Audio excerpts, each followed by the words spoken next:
hopefully will lead to more accountability in government. Open government in return is government agencies using new channels of communication and information exchange with citizens. It's not really, I'll discuss how this relates to public administration in general, because this is not anything new. Okay?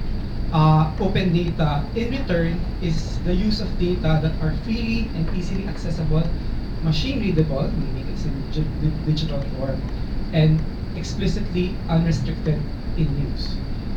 This concept is important in the context of the Philippines, because in the Philippines we've always been asking for freedom of information. We don't have laws on freedom of information, and yet we're actually party to the Open Government Partnership, which tries to promote open data. So my research aims to answer the following questions. What are the needs of civil society organizations for financial data with respect to their work in dealing with government? Okay, because that's one of the most useful and important things with respect to transparency, which is actually financial data. What is the state of openness of local government units related to financial data in government? The reason I'm asking this is because the Open Government Partnership is actually in the context of the national government, and most of the initiatives right now are actually with respect to national agencies. And then how can government financial data at the local level be made more open, useful, and accessible to local stakeholders? Okay, so again, just a brief background. Why is openness and transparency important? During the Age of Enlightenment, people were already complaining that there's secrecy of the state. They didn't know what was happening when the state was meeting. Okay, so it was important for us to actually know what government is doing. So in the mid 50s, 60s, there were Sunshine Act laws, and essentially this is citizens saying that they have the right to know what government is doing, and it is to promote for a transparent, accessible, and accountable government culture. It requires public notice for governmental meetings, public access to government official discussions, deliberations, etc. So the reason I'm mentioning this is that even though we have right now initiatives for open government, this value of transparency and openness has long been pillars of democracy and pillars of what good governance should be. Okay? So here I'll talk about the open government and open government partnership. Open government is essentially governing doctrine which holds that citizens have the right to access the documents and proceedings of the government to allow for effective public oversight. So essentially, this is connected to calls for freedom of information. Okay, and a lot of nations already have freedom of information acts. We don't have this, but I think one of the first executive orders that the current administration is trying to pass or to issue would be something related to freedom of information. Okay, freedom of information is of course important because transparency is considered the traditional hallmark of an open government, meaning that the public should have access to government-held information and be informed of government proceedings. Okay? Of course, some of the tensions with respect to opening government information is what is private, what is national security, etc. In the context of my paper, we're talking only about financial information, of which we already have access to a number of them, which I'll discuss later on. Open government is also connected to legislation on electronic freedom of information. It says data should be given in an electronic, machine-readable format for easier extrapolation and analysis. I'll just have to explain this a bit. When you say data is electronic and machine-readable, it means this should be ideally in a format that can be processed. So PDF is not that. JPEGs or pictures are not that. Sometimes you take pictures of files and then that's it.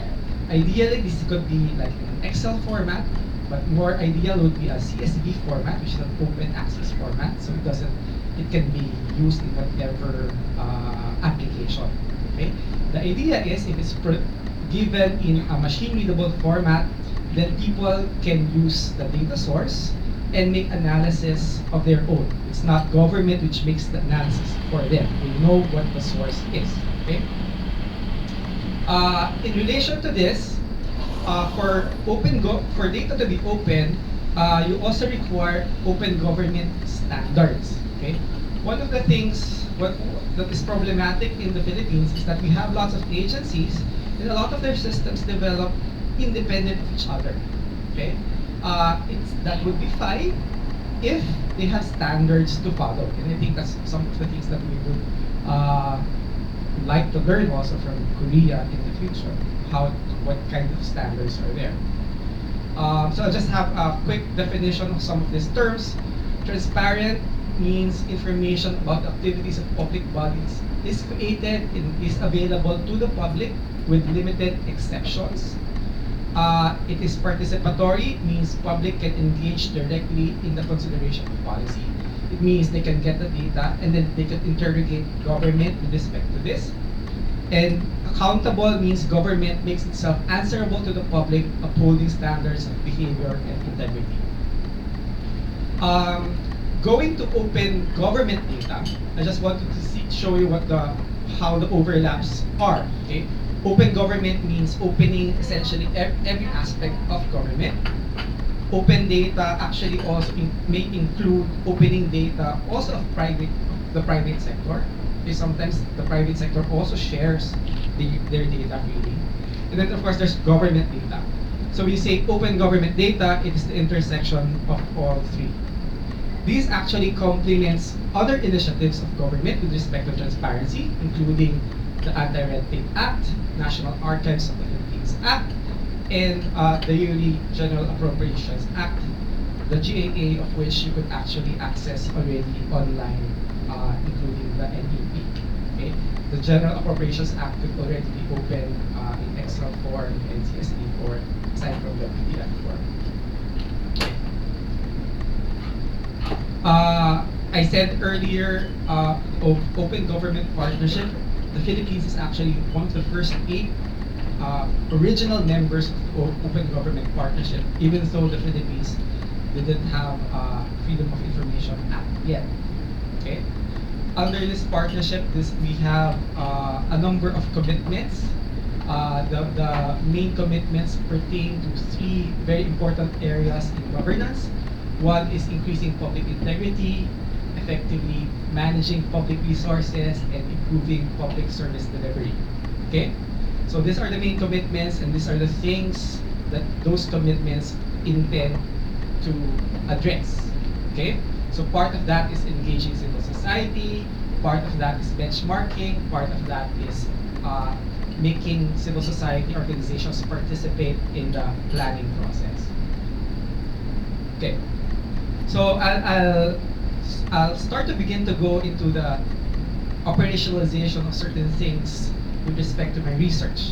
One of the important things to remember is the concept of openness. Okay, openness pertains to the quality of data and the infrastructure on which the data is hosted and disseminated. And as far as open data is concerned, there are 3 very important things to think about. One is completeness of the data, timeliness of the data, and whether that data that is provided, in this case at the local level, is machine processable. So complete means it progresses from availability of the description to being downloadable, to being machine readable, to linked data. It means if there are things that civil society organizations require, as far as let's say budget plans, how they are used, statements of receipts and expenditures, can they be found, what level of detail is provided, etc. Timeliness is the length of time period covered in the data, the frequency the data set is updated, and the last time it was updated. So some of our laws actually, like the Full Disclosure Policy Act, requires certain data to be provided quarterly, some annually. Okay. However, the other important aspect is also when you get data, as many of us researchers know, sometimes you prefer a series of data with different time points. Okay, so the timeliness and regularity of reporting is also important. And last is it machine processable? Like I said, the the current initiatives actually emanate from the national government. So whether the other laws like Freedom of Disclosure Act doesn't actually mention machine processability. Okay, so it's just posting. So it could be posting in a PDF form. So I just wanted to look at the state of the kinds of available data that local government units provide. So in doing this research, there are three main things I had to do. One is mapping requirements of local government units at the national level. In this case, the Department of Local Government, which requires the full disclosure policy, okay? And the Department of Finance, which monitors the allocation of fiscal data and use of local government units. I also looked at available fiscal data in local government units, meaning instead of national government agency websites, which aggregates many of the reports, I wanted to look at what is posted in local government unit websites.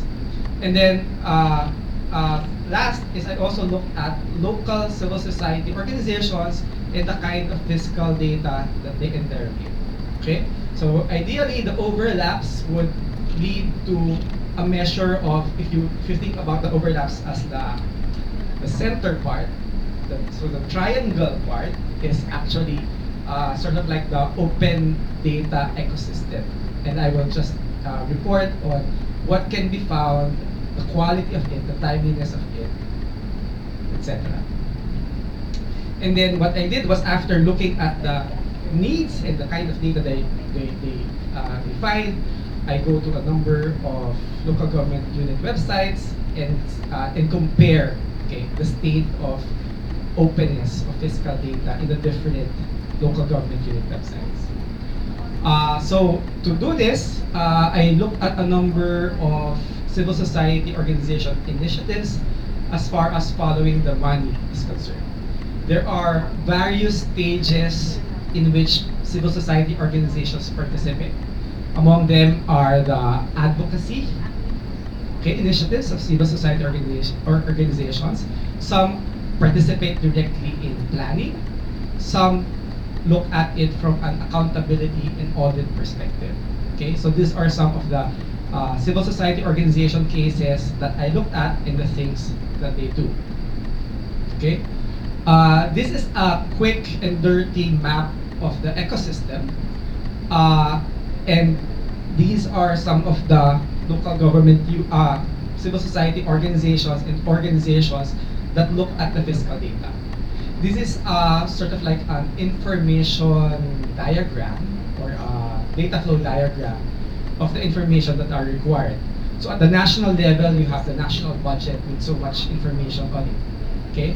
And Social Watch interrogates that, and they prepare what they call an alternative budget initiative. At the local level, from the GAA, it's actually cut up in different categories by department, and they also have allocations for local government units. So local government units, in turn, are interested in how all those budgetary flows occur. Okay? Sometimes, so even though local government units have internal revenue allotments, local government units also access other funds from the different department budgets, of which bottom-up budgeting is part of it. Okay? So essentially, this is a quick and dirty map, and then I explode this into what we call sub-data flow diagrams. And this is illustrated in this diagram. Okay? This is what Social Watch does. Okay? So what I do is, with all the different cases that I showed, I make examples like this. Okay? This in turn are examples of data that is available at national government agencies pertaining to local government fiscal data. This is the Statement of Revenues and Expenditures. This is collated by the Department of Finance. This is the Full Disclosure Policy of which local government units are required to post in the DILG portal. Okay, this is my sort of like summary comparing the state of openness to documents available at the national level pertaining to local government fiscal data. Here you will see a measure of how complete and timely they are. Okay, maybe the more complete ones right now are with the national budget. Okay, so they're complete and timely. Okay, next question is, are civil society organizations actually using them? Okay, in the BLG heft, it's often late, and then the state of openness in terms of machine readability is readable, but it's not that useful if it's late or not comprehensive. Okay, and then I also measure open data at the local level, looking at 8 local government units. Okay, and what we see is that right now it varies, okay, depending on how advanced or how open a local government unit is. Okay. Here again, I measured it in terms of agency data at the local level. Okay, so essentially that's the plan of how I interrogate the cases and state of openness at the local level. And then the last aspect was actually after after we look at the kinds of data that fiscal CSOs look at, what I did was we walked through websites of 8 local government units. There are municipalities, cities, provincial local government units. Okay, one thing we found out was that it's difficult to locate the full disclosure policy documents in the websites, largely because if you've visited local government unit websites, they all look different from each other. Okay, there's no template. Okay, the national government has been pushing for a common website design for the longest time.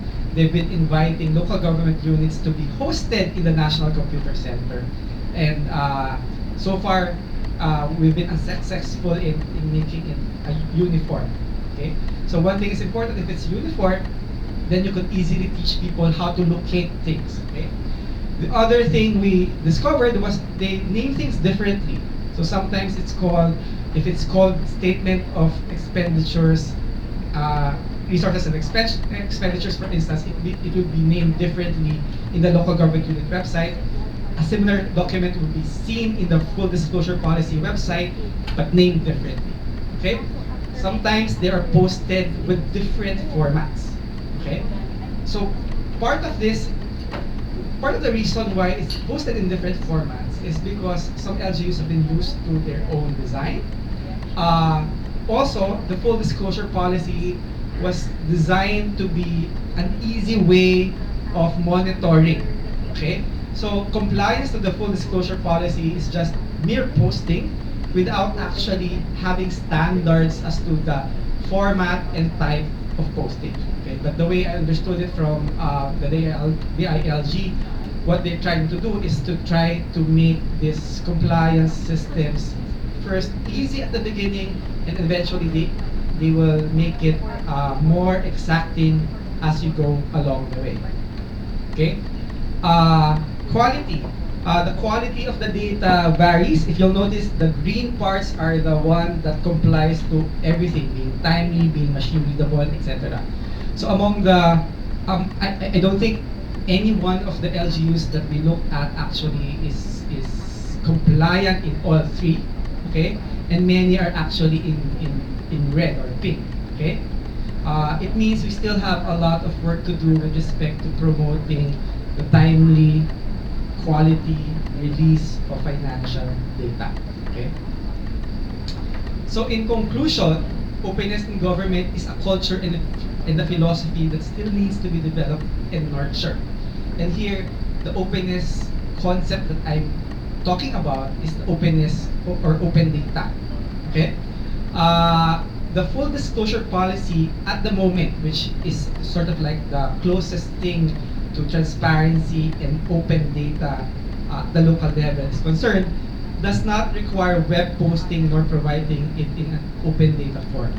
There is a current, there was a bill in the last Congress passed by our current Vice President Lenny Robredo that tries to tweak the current full disclosure policy requirements. And one of the requirements she's pushing for is actually this, okay, posting it in open data. The important things about, and she's tying this to the Freedom of Information Bill. Okay, this is important because one of the resistance to freedom of information is the fact that government is also afraid that people will keep asking for different things. I'd like something to be in this format. Can you give me just gender and education? Can you give me gender and education from this period to this period only? So the rationale with connecting freedom of information and open data is this. Okay, once government has data, they push the raw data out. It's up for the citizens to use it in whatever manner they want.